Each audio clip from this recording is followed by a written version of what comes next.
வலையொலியின் விசேட செய்திகளுடன் இணைந்திருக்கின்றோம். முதலில் தலைப்புச் செய்திகள். செம்மணியில் இன்னும் கண்டறியப்படாத மனித புதைக்குழிகள், வெளிவரும் திடுக்கிடும் உண்மைகள். ஹரக்கட்டாவின் லஞ்ச பணத்தில் சொகுசு வாழ்க்கை, சிக்கிய ராஜபக்ஷவின் மகன். பாதாள உலக குழுவிடம் லஞ்சம் வாங்கிய பெரும் புள்ளிகள், அடுத்த வாரம் அதிரடி திருப்பு. இலங்கைக்கு எதிராக பாயும் சர்வதேச பொறிமுறை, பேரதிர்ச்சியில் ராஜபக்ஷர்கள். அரசியல்வாதிகள் மறைத்து வைத்துள்ள கோடிக்கணக்கான பணம், அதிரடி காட்டும் அனுர அரசு.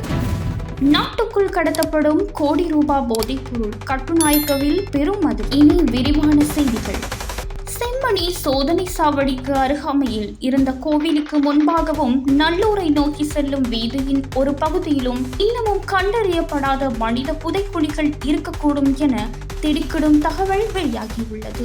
மரண தண்டனை கைதியான லான்ஸ் கோப்ரல் சோமரத்ன ராஜபக்ஷ இந்த தகவலை வெளிப்படுத்தியுள்ளார். மரண தண்டனை விதிக்கப்பட்ட லான்ஸ் கோப்ரல் சோமரத்ன ராஜபக்ஷ அந்த படுகொலை குறித்தும் செம்மணி மனித புதைக்குழி விவகாரம் குறித்தும் தன்னிடம் கூறிய விடயங்களை உள்ளடக்கியும் அவரது மனைவியான கடந்த ஆண்டு ஜூலை மாதம் 9 ஜனாதிபதி அனுரகுமார திசாநாயக்கவுக்கு கடிதம் ஒன்றை அனுப்பி வைத்திருந்தார். அதனை அடுத்து காணாமல் போனோர் பற்றிய அலுவலகத்தின் அதிகாரிகள் இது பற்றிய மேலதிக விவரங்களை கேட்டறியும் நோக்கில் சோமரத்ன ராஜபக்ஷவை வெளிக்கடை சிறைச்சாலைக்கு சென்றிருந்தனர். அந்த சந்திப்பின் போது ஜனாதிபதி அனுரகுமார திசாநாயக்கவுக்கான கடிதம் ஒன்றை காணாமல் போனோர் பற்றிய அலுவலக அதிகாரிகளிடம் சோமரத்ன ராஜபக்ஷ கையளித்துள்ளார். செம்மணி மனித புதைக்குழி மற்றும் 1996 ஆண்டு காலப்பகுதியில் இராணுவத்தினரால் யாழ்ப்பாணத்தில் நிகழ்த்தப்பட்ட மீறல்கள் தொடர்பில் தான் ஏற்கனவே அனுப்பி வைத்திருந்த கடிதத்தின் ஊடாக வெளிப்படுத்தியுள்ளார். அதன் பின்னரும் பல்வேறு உண்மைகளை வெளிப்படுத்தியிருந்த போதிலும் அவை குறித்து தற்போது வரை எந்த ஒரு ஆக்கப்பூர்வமான நடவடிக்கையும் முன்னெடுக்கப்படவில்லை எனவும் இவ்விடயம் தொடர்பில் சுயாதீன குழு ஒன்றை நியமித்து முறையான விசாரணைகளை மேற்கொள்ளுமாறும் அதில் கோரிக்கை விடுத்திருந்தார். இவ்வாறானதொரு பின்னணியில் மனித புதைக்குழிகள் தொடர்பில் புதிய தகவல்களை வெளிப்படுத்தியிருக்கும் சோமரத்ன ராஜபக்ஷ சிறைச்சாலைக்குள் இருந்து இவை பற்றிய மேலதிக விவரங்களை வெளிப்படுத்தும் பட்சத்தில் தனது பாதுகாப்பு தொடர்பில் பல்வேறு கேள்விகள் காணப்படுவதாகவும் தெரிவித்துள்ளார். போதைப் பொருள் கடத்தல்காரரான நந்தூன் சிந்தக்க எனப்படும் ஹரக்கட்டாவை சிறையிலிருந்து விடுவிப்பதாக கூறி அவரது மனைவியிடம் பெறப்பட்ட பல கோடி ரூபாய் லஞ்ச பணத்தில் சந்தேக நபர்கள் சொகுசு வாகனங்கள் மற்றும் வீடுகளை கொள்வனவு செய்துள்ளனர். லஞ்ச ஊழல் மோசடி விசாரணை ஆணைக்குழு நீதிமன்றில் இதற்கான அறிக்கையை சமர்ப்பித்துள்ளது. முன்னாள் அமைச்சர் விஜயதாச ராஜபக்ஷவின் மகன் ரகித ராஜபக்ஷ, சரித் அபிசிங்க மற்றும் அருணஸ்ரீ சதுரங்க வர்ஷ ஹன்னதி ஆகியோரே இவ்வாறு லஞ்ச பணத்தை தமது தனிப்பட்ட தேவைகளுக்காக பயன்படுத்தியுள்ளதாக தெரிவிக்கப்பட்டுள்ளது. சரித் அபிசிங்க என்பவர் ஹரக்கட்டாவின் மனைவியிடமிருந்து பெற்ற லஞ்ச பணத்தில் ரேஞ்ச் ரோவர் ரக சொகுசு ஜீப் வண்டி ஒன்றை கொள்வனவு செய்துள்ளனர். கஹத்துடுவ பிரதேசத்தில் அதிநவீன சொகுசு வீடொன்றையும் நிர்மாணித்து வருவதாக நீதிமன்றில் வெளிச்சத்திற்கு வந்துள்ளது. இதேவேளை வழக்கின் மற்றும் ஒரு சந்தேக நபரான அருணஸ்ரீ சதுரங்க வர்ஷ ஹன்னதி என்பவர் இந்த லஞ்ச பணத்தை பயன்படுத்தி BMW 7 சீரீஸ் ரக கருப்பு நிற சொகுசு கார் ஒன்றை கொள்வனவு செய்துள்ளார். விசாரணை அதிகாரிகள் சோதனையிட்ட போது அந்த கார் அவரது வீட்டில் வைக்கப்பட்டு பழுது பார்க்கும் பணியில் இருந்ததாக லஞ்ச ஊழல் மோசடி விசாரணை ஆணைக்குழு குறிப்பிட்டுள்ளது. சந்தேக நபர்கள் தற்போது வைத்துள்ள இந்த அதி சொகுசு சொத்துக்கள் அனைத்தும் துபாயில் வைத்து ஹரக்கட்டாவின் மனைவியான மகேஷிகா மதுவந்தி என்பவரால் வழங்கப்பட்ட 12 கோடி ரூபாய்க்கும் அதிக லஞ்ச பணத்தில் கொள்வனவு செய்யப்பட்டவனவே ஆகும். தடுப்பு காவல் உத்தரவை நீக்கி ஹரக்கட்டாவை மெஹசின் சிறைச்சாலைக்கு மாற்றுவதாக சந்தேக நபர்கள் மூவரும் உறுதியளித்திருந்தனர். எனினும் அவ்வாறு அவ்வாறு செய்யாமல் அவரை காலி பூச சிறைச்சாலையிலேயே தொடர்ந்து வைக்க நடவடிக்கை எடுக்கப்பட்டதால் தமக்கு வழங்கப்பட்ட வாக்குறுதி நிறைவேற்றப்பட மாட்டாது என்பதை உணர்ந்த அவரது மனைவி மகேஷிகா மதுவந்தி தான் கொடுத்த பணத்தை திருப்பி தருமாறு மீண்டும் மீண்டும் கேட்டுள்ளார். எனினும் சந்தேக நபர்கள் பல்வேறு காரணங்களை கூறி அந்த பணத்தை திருப்பி தருவதை தொடர்ந்து தவிர்த்து வந்துள்ளனர். பணத்தை திருப்பி தர மறுத்த சரி தபேசிங்க ஹரக்கட்டாவின் மனைவியிடம் நீங்கள் தந்த லஞ்ச பணத்தில் ஒரு பகுதி ரஹித ராஜபக்ஷவிடம் கொடுக்கப்பட்டுள்ளதால் அதை அவரிடமிருந்து திரும்ப பெற முடியாது என கூறியுள்ளார். எனினும் ரஹிதவிடம் கொடுத்த பணத்திலிருந்து 200 லட்சம் ரூபாவையாவது எப்படியாவது திரும்ப பெற முயற்சிப்பதாக அவர் தெரிவித்துள்ளார். இதனையடுத்து சரி தபேசிங்க ஹர்பி எனப்படும் தரகரின் நண்பர் ஒருவரோடாக 200 லட்சம் ரூபாவை ஹரக்கட்டாவின் மனைவி மகேஷிகா மதுவந்தியிடம் திருப்பி ஒப்படைத்துள்ளார்.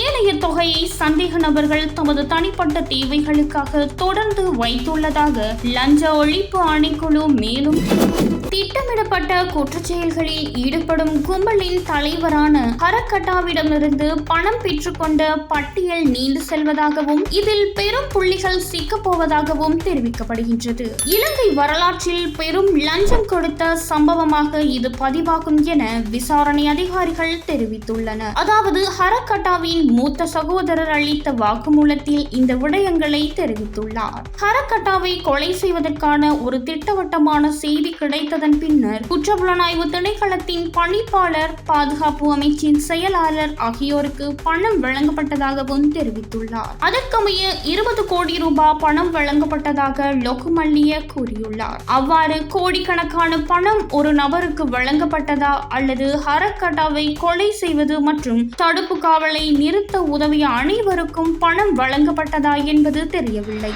அதேபோல் மேலும் பணம் பெற்றுக்கொண்ட பிரதி போலீஸ் மா அதிபர்கள், உயர் பதவியில் உள்ள டிஐஜி அதிகாரிகள் இருவரும் உள்ளதாகவும் சிலர் ஓய்வூதியம் பெற்று சென்றுள்ளதாகவும் தெரிய வந்துள்ளது.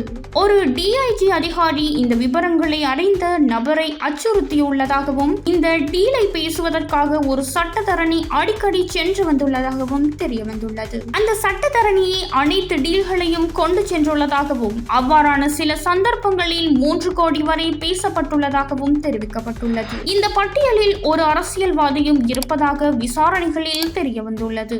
மேலும் சிரேஷ்ட டிஐஜி ஒருவர் தனது செயலாளரை அனுப்பி பேரம் பேசியதுள்ளதுடன் அவர்களும் 3 கோடி வரை பெற்ற ஆதாரங்கள் உள்ளன. ஹரக்கட்டா 12 முதல் 20 கோடி வரை 6-7 பேருக்கு அதிகமான போலீஸ் அதிகாரிக்கு வழங்கியுள்ளார். கீழ்நிலை போலீஸ் அதிகாரி துபாய்க்கு சென்று பணத்தை பெற்று உண்டியல் செய்துள்ளதாக தெரிய வந்துள்ளது.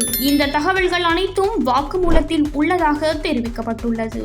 இவை அனைத்தையும் நதுன் சிந்தக்க எனப்படும் ஹரக்கட்டாவுக்கு தெரியும் என்றும் தெரிய வந்துள்ளது. போலீஸ் காவலில் இருக்கும் போது இந்த உண்மைகளை வெளிப்படுத்தினால் தனக்கு ஆபத்து என்பதால் ஹரக்கட்டா மௌனமாக இருப்பதாக லஞ்ச ஊழல் ஆணைக்குழு விசாரணையில் தெரிய வந்துள்ளது. இலங்கையில் தொடரும் சித்திரவதைகள் மற்றும் மனித தன்மையற்ற நடத்தைகள் தொடர்பில் சர்வதேச தலையீட்டை வலியுறுத்தி 9 சர்வதேச மனித உரிமை அமைப்புகள் கூட்டறிக்கை ஒன்றை வெளியிட்டுள்ளன. சர்வதேச மன்னிப்பு சபை, மனித உரிமைகள் கண்காணிப்பகம் உள்ளிட்ட அமைப்புகள் இந்த கோரிக்கையை விடுத்துள்ளன. அதன்படி சித்திரவதைகளுக்கு எதிரான ஐக்கிய நாடுகள் உடன்படிக்கையில் இணைந்துள்ள நாடுகள் இலங்கையின் மீறல்கள் தொடர்பாக உடனடி நடவடிக்கை எடுக்க வேண்டும் என கோரிக்கை விடுத்துள்ளன. 1994 ஆண்டு இந்த உடன்படிக்கையில் இலங்கை இணைந்திருந்தாலும் பயங்கரவாத தடை சட்டத்தின் கீழ் தமிழர்களை இலக்கு வைத்து தன்னிச்சையான கைது, தடுத்து வைப்பு மற்றும் வலிந்து காணாமலாக்குதல் உள்ளிட்ட நடவடிக்கைகள் தொடர்வதாக குற்றம் சாட்டப்பட்டுள்ளது. இறுதிக்கட்ட போரின் போது மனிதாபிமான உதவிகள் மறுக்கப்பட்டமை, வடக்கு உள்ளிட்ட பகுதிகளில் இடம்பெற்றதாக கூறப்படும் சித்திரவதைகள் மற்றும் பாலியல் வன்முறைகள் தொடர்பாக ஐக்கிய நாடுகள் மற்றும் இலங்கை மனித உரிமைகள் ஆணைக்குழுவின் அறிக்கைகளும் சுட்டிக்காட்டப்பட்டுள்ளன. போர்க்கால குற்றச்சாட்டுகளுக்கு பொறுப்பு கூறல் இல்லாத நிலை தொடர்வதால் பாதிக்கப்பட்டவர்களுக்கு உள்நாட்டு நீதிமுறைகள் போதுமான தீர்வை வழங்கவில்லை என்றும் தெரிவிக்கப்பட்டுள்ளது. இலங்கை ரோம் சாசனத்தில் கையெழுத்திடாத நிலையில் சர்வதேச நீதி பொறிமுறையை பாதிக்கப்பட்டவர்களுக்கு நீதி கிடைக்கக்கூடிய வழி எனவும் அந்த மனித உரிமை அமைப்புகள் வலியுறுத்தியுள்ளன. நாட்டில் பாரியளவிலான லஞ்சம் மற்றும் ஊழலை அம்பலப்படுத்தும் அம்பலப்படுத்தும் நபர்களை பாதுகாக்க லஞ்ச அல்லது ஊழல் விசாரணை ஆணைக்குழு நடவடிக்கை எடுத்துள்ளது. அரசியல்வாதிகள், அவர்களது குடும்ப உறுப்பினர்கள், நெருங்கிய கூட்டாளிகள் மற்றும் உயர் அரச பதவிகளில் உள்ளவர்கள் உள்ளிட்ட பல்வேறு குழுக்களின் கோடிக்கணக்கான ரூபாய் சம்பந்தப்பட்டதாக கூறப்படும் லஞ்ச வழக்குகள் தொடர்பான தகவல்களை அம்பலப்படுத்தும் நபர்களை பாதுகாக்கவே நடவடிக்கைகள் எடுக்கப்பட்டுள்ளன. அரசியல்வாதிகள் உட்பட சில குழுக்களால் பெரிய அளவிலான ஊழல் மற்றும் மோசடிகள் செய்யப்படுவதாக சமூக மட்டத்தில் விவாதங்கள் கிளம்பியுள்ளன. இருப்பினும் தனிநபர்கள் அது குறித்து முறைப்பாடு செய்ய பயப்படுவதாகவும் தெரியவந்துள்ளது.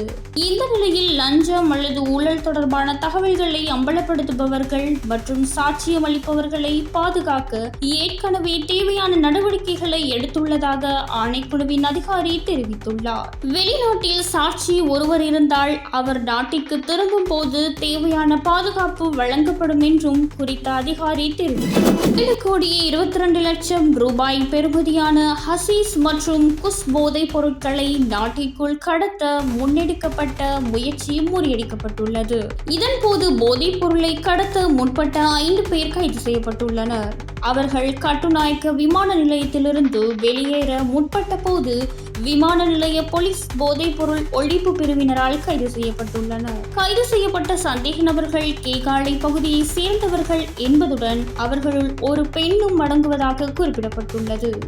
அவர்கள் தாய்லாந்தின் பேங்காக் நகரிலிருந்து கட்டுநாயக்க விமான நிலையத்தை வந்தடைந்துள்ளனர். இதன்போது அவர்கள் ஒரு புதிய உத்தியை கையாண்டு 6 கிலோ 110 கிராம் அசீஸ் போதைப் பொருளையும் 11 கிலோ 62 கிராம் குஷ் போதைப் பொருளையும் 15 கண்ணாடி போத்தல்களுக்குள் அடைத்து கடத்த முற்பட்டுள்ளனர். அவற்றை கட்டுநாயக்க விமான நிலையத்தில் உள்ள இலங்கை தீர்வையற்ற வர்த்தக வளாகத்தின் பெயர் அச்சிடப்பட்ட பொலித்தீன் பைகளில் மறைத்து எடுத்து வந்துள்ளமை தெரியவந்துள்ளது. இன்றைய முக்கிய செய்திகள் இத்துடன் நிறைவடைகின்றன. நாங்கள் வழங்கிய தகவல்கள் உங்களுக்கு பயனுள்ளதாக இருந்தால் இந்த வீடியோவை லைக் செய்யவும், உங்கள் கருத்துக்களை கமெண்டில் பகிரவும். இதே போன்ற உடனடி உண்மை மற்றும் முக்கிய செய்திகளை தொடர்ந்து அறிய எங்கள் சேனலை சப்ஸ்கிரைப் செய்து பெல் ஐகானை அழுத்த மறக்காதீர்கள். நான் உங்கள் ராஜ்குமார் தர்ஷினி. அடுத்த முக்கிய செய்திகளுடன் மீண்டும் சந்திப்போம். நன்றி, வணக்கம்.